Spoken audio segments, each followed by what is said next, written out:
Section 3? For me, it's Anvil-Cleona beating both the defending champ in Garden Spot and this year's champ in Donegal. You know, Anvil-Cleona started off 0-5, but they really got hot down the stretch. Their first win was against Garden Spot, which just stunned everybody. Then in Week 10, they knock off Donegal, too, and it was a 27-0 game. It wasn't even close. So kudos to Anvil-Cleona. You're a stats man. You had said 0-5, but watch the numbers. They were close losses. Absolutely. Biggest disappointment?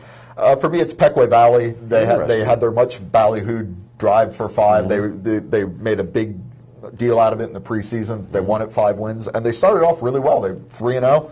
Then they get to section play, and it was just a downward spiral for them. They ended the year in a 7-game losing streak, 3-7 for the second straight year. That's a shame. Given their start, that's a pretty big disappointment. It's exciting at the beginning. We're talking Braves every week, right? Yeah. Most improved team. Anvil-Cleona again. They kind of win this one by default because I'm pretty sure everyone else in the section, their win total decreased from last year, where they finished with the same record. Anvil went from 3-7 to 4-6.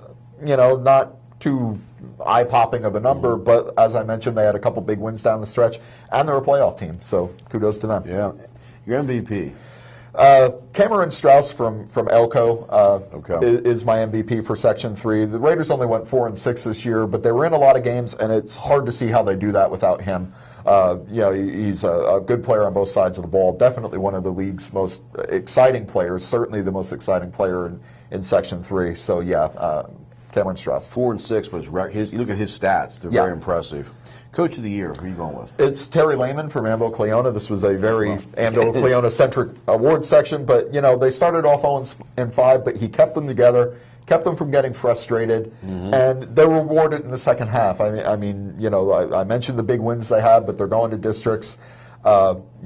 To hold that team together, and we didn't even mention the controversial helmet swinging incident when they lost to Hamburg. That's a big distraction. He managed to get them to overcome that. So, great job by Terry Lehman and the Little Ducks. So this is by default. Everybody picked guard spots for the year. Yet they're not in the mix here. It's really interesting. Okay. If you want to read it online in more details, go online and see his blog.